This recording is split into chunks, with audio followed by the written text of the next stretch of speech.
네, 진해영원고등학교 학생 여러분, 안녕하십니까? 저는 진해영원고등학교 일반사회 선생님 박병준 선생님이라고 합니다.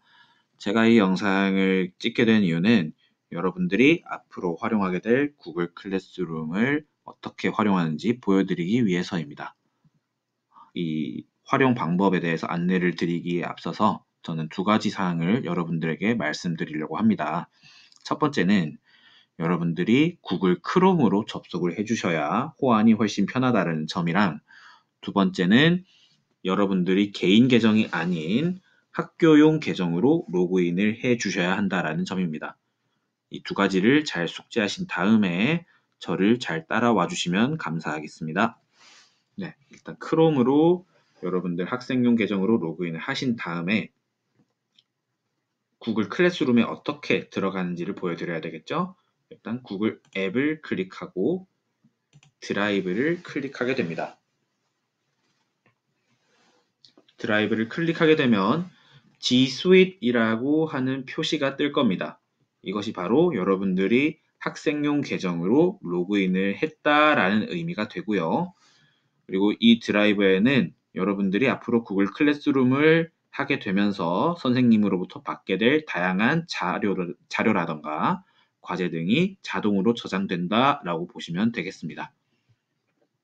자, 그리고 그러면 구글 클래스룸 여기서 어떻게 들어가느냐?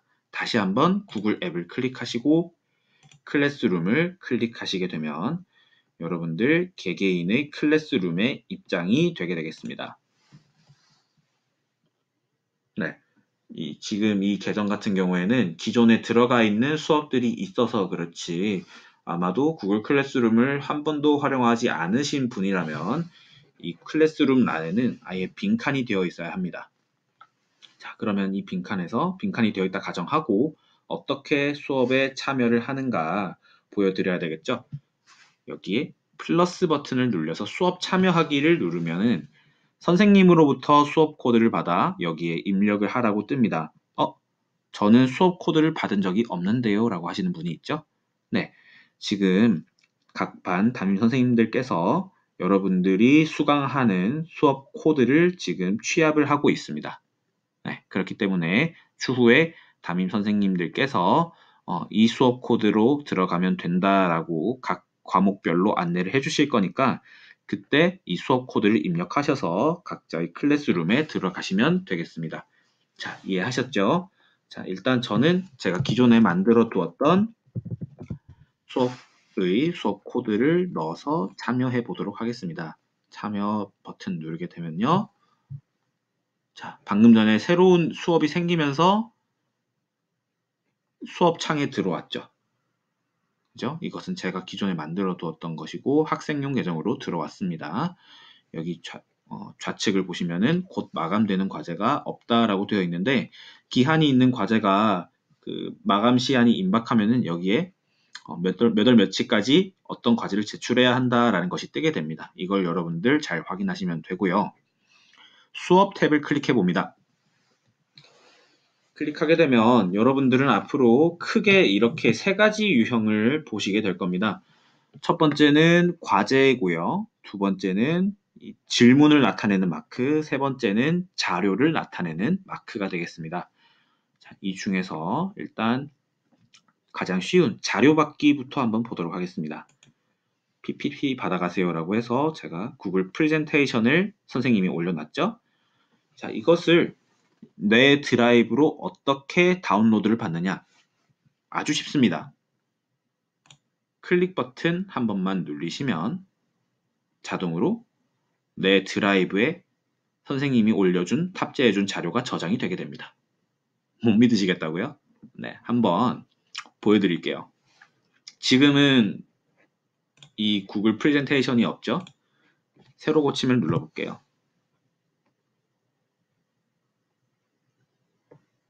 새로 고침을 누르게 되면 제가 방금 클릭했었던 구글 프레젠테이션 자료가 생겼죠? 네, 이것이 바로 여러분들 학생용 계정으로 선생님이 탑재한 수업 자료가 저장이 되었다라는 의미가 되겠습니다. 아주 간단하죠? 네, 아주 간단하고요. 두 두 번째 이제 퀘스천 마크가 달려 있는 경우가 있는데 이것을 클릭해 보면 질문 보기를 클릭해 보겠습니다. 이것은요, 생각보다 선생님이 아주 간단한 질문에 대한 응답을 요구할 때 주로 사용을 하실 거예요. 그래서 유튜브 영상이나 기타 등등 다양한 자료들을 올려주셨을 때 그 자료 등에 대한 여러분들이 생각을 응답 기록을 하는 그런 어떤 것이 되겠습니다. 이렇게 클릭을 하면 유튜브 영상이 자동으로 재생이 되게 되고요. 다 봤다고 가정하고 이제 응답을 해야 되잖아요. 예를 들어서 플라스틱 문제에 대한 심각성을 말해보라고 하고 있죠. 어디다가 제출을 해야 될까요? 수업 댓글도 있고 비공개 댓글도 있고 내 답변도 있어요. 이 중에서 여러분들이 제출을 하기 위해서는 여기에다가 여러분들이 응답을 적고 제출을 해주셔야 됩니다. 물론 다른 곳에도 이렇게 적으셔도 되기는 되는데요.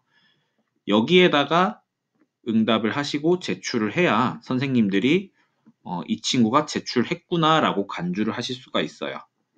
그래서 여기에다가 적으셔야 여러분들이 응답이 제출되는 것으로 간주를 하도록 할 거고요. 더 나아가서 친구 답변 보기를 클릭하게 되면은 지금 이 클래스룸에는 다른 친구들이 없어서 그렇지만 다른 친구들이 한 다양한 형태의 응답을 볼 수도 있고 그 친구의 어떤 응답에 대해서 답글도 남길 수가 있습니다. 네, 이렇게 활용하실 수가 있고요.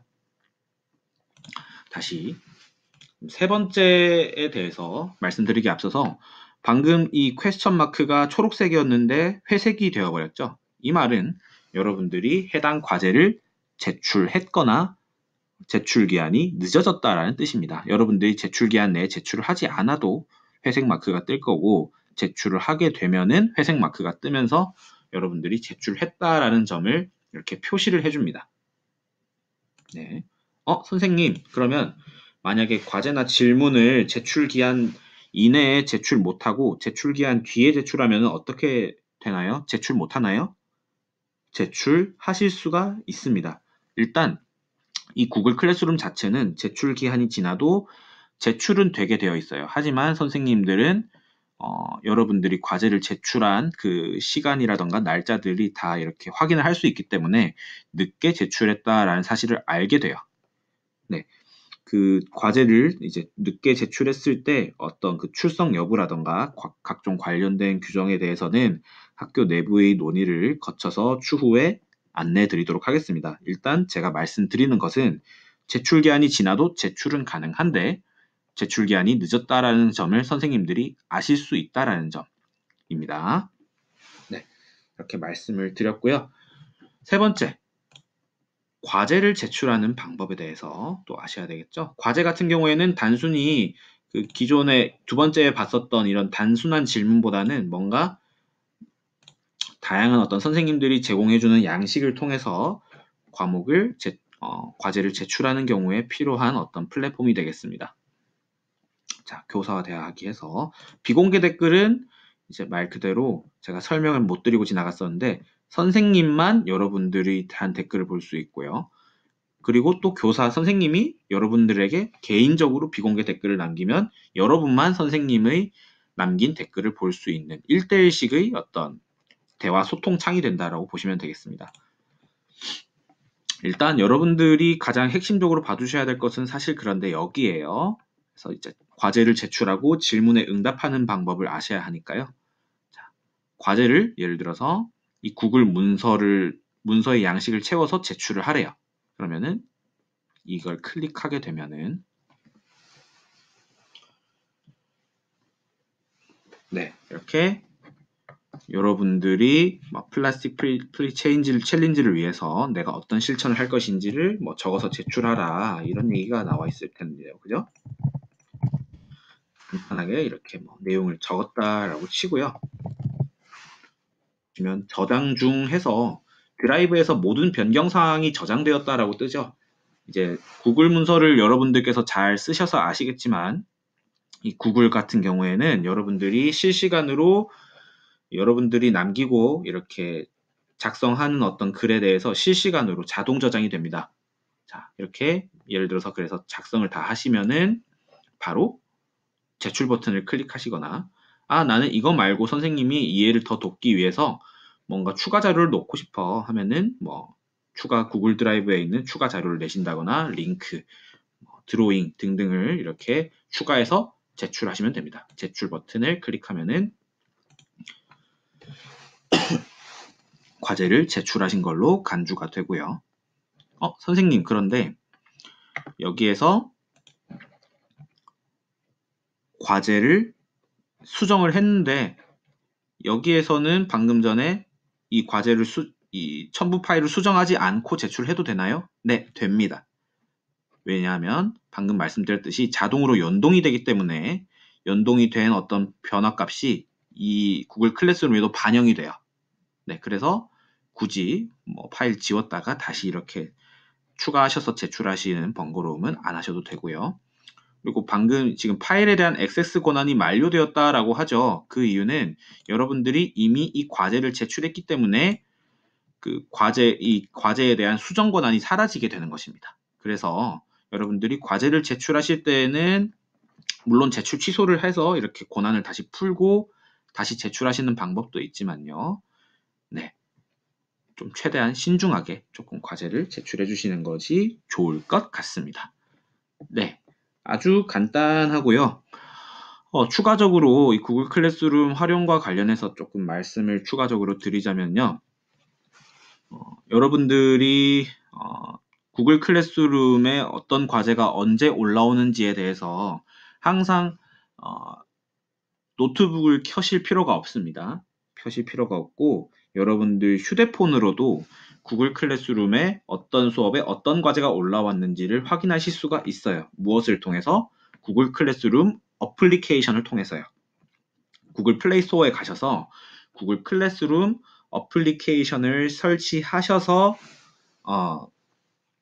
알림을 받으시는 게 여러분들에게 아주 편할 거라고 생각을 합니다. 네, 그리고 가끔씩 이런 질문을 하시는 분이 있어요. 선생님, 저는 구글 클래스룸에 학교용 계정으로 분명히 로그인을 했는데 선생님이 내신 과제라던가 구글 설문지 같은 것들을 클릭해서 봤더니 그죠? 그 모바일 인터넷 연동해서 봤더니 액세스 권한이 없대요 라고 하시는 분이 있습니다. 그런 경우는 왜 그렇냐면요. 구글 클래스룸은 학교용 계정으로 로그인이 되어 있지만 인터넷 계정 같은 경우, 인터넷 어플리케이션에는 학교용 계정이 아니라 여러분들 개인 구글 계정이 로그인 되어 있을 때 그렇습니다. 그래서 학교용 계정으로 하는 작업들은요, 학교용 계정을 가진 학생들만 접근을 할 수 있게 되어 있습니다.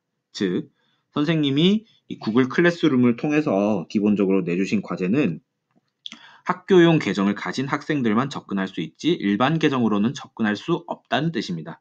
그래서 만약에 이 작업에 대한 액세스 권한이 필요하다라는 어떤 문구를 받으신 분들은 인터넷에 여러분들이 학생용 구글 계정으로 로그인을 하셨는지를 확인하셔야 됩니다.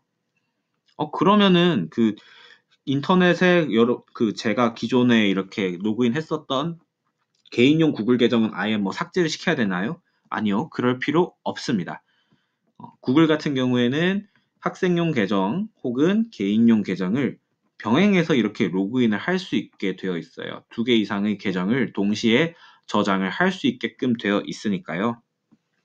그 점에 대해서는 염두를 두지 마시고 제가 다시 한번 말씀드리는 것은 액세스 권한이 없다 했을 때에는 다시 한번 학교용 계정으로 로그인이 되었는지를 확인하시고 학교용 계정이 아니다 하시는 분들은 학교용 계정으로 로그인을 변환해 주셔야 한다라는 점입니다.